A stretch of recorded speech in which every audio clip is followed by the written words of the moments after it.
Сайн мэцгаанаа намайг Балдарчин Аранця гэдэг та бүхэнтэйгээ энэ хүсэл эрмэлзлийг бадраах бүшний аргын талаар ярьцгаая гэж бодсон. Тэгэхээр та огт хүсэл чи ямар ч хүсэл байхгүй, ямар ч эрмэлзэл байхгүй, дотоод эрчим байхгүй, цөмөр ямар байдал байдгүй гэхээр ерөөсөө энэ ёроолт хийж идэх байх юм. Ёроол гэдэг аавдчихжээ. Хэрэг та маш идэвхтэй, маш их хүсэл бадарсан, урам зориг ихсэн ийм тохиолдлыг цөмөрөө өндөрлөг гэдэг аавдчихжээ. Өндөрлөг. Тэгэхээр бид дандаа ёроолт байдгүй, дандаа өндөрлөгтэй байдаг. Бид нар хаана байх вэ гэхээр хэвийн үед бол ерөнхийдөө амьдрал маань өглөө босоод ажил тэр нэг дундаж хэмжээсээр байдаг. Энэ амьдрал маш том хэмжээсэнд явахад хэлбэлцэж явах хэрэгтэй байтал нэг л хэвийн байдлаар бид нар хэдэн 2-3 жилээс цаглаад хэдэн 10 жил хүртэл байдаг. Зарим үед бид нар энийг яаж сэргээдгүй гэхээр ном уншдаг. Өөрөөр хэлбэл идэвхжүүлэх ном уншихад бид нар сэрдэг.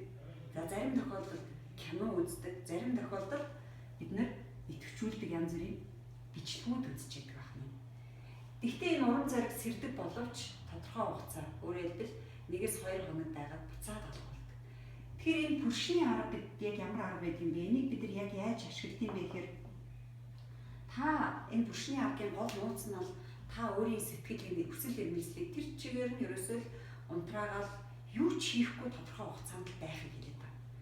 Та өөрийгөө орчноос хязгаарлаад ерөөсөө намайг бити оролдоорой гэж зарим хүн дэгдэж шүү. Би нэг ганц хоног нэг бүр өөрөөрөө байгаад байна. Өөрөөрөө байгаад. Өөрөөр хэлбэл уцаар ярихгүй те ямар нэг юмд оролцохгүй, ямар нэгэн үйл ажиллагаанд хийхгүй, за уцаа хаагаадаа эсвэл зарим бүр гадагшаа 1-2 хоног гараа авчдаг. За энэ тохиол буюу энэ хүсэл эрмэлзлийг маш бага хугацаанд маш бага хэмжээсээр өөрөөр хэлбэл бүшийг бид агшааж өгнө гэсэн үг. Тэгээ энэ агшаасан байдалтай буюу хүсэл эрмэлзлийг огт байхгүй бадраахгүй бүр энийг юу ч хүсэхгүйгээр хизээ таны тэсвэр төвчээр алдагдах нь тэр үе хүртэл байл. Өөрөөр хэлбэл та 1 хоног болох нь 2 хоног болох нь.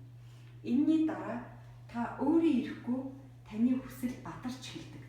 Өөрөөр хэлбэл та одоо дээш өндөрлөл рүү явна гэсэн. Та дотоодоо одоо би юу их вэ? Яах вэ? Дараагийн алхмууд юу байх вэ гэдгийг тунгаацсан таны хүсэл дээд хэмжээгээр бадарсан байдаг ахна үүний дараа. Тэгэхээр энэ бол маш гоё арга.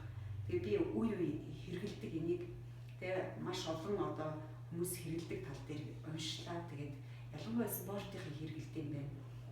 Огт юм хийхгүй 1-2 хоног байсны дараа тэрнээсээ илүү урднаасаа илүү их эрчим хүч энергиг өрөө одоо бадрааж чаддаг талаар маш олон юм баримтууд байна. Тэгээд та бүхэн ч гэсэн маш олон аргууд байдаг бах. Бас энэ аргуудаас хуваалцаасай гэж би хүсэж байна. Хэрэг танд таалагдсан бол та лайк дараарай. Хэрэг та ондоо хүн илгээг хийсэн бол шеэр хийгээрэй. Ингээд та бүхэндээ наранцаа байлаа.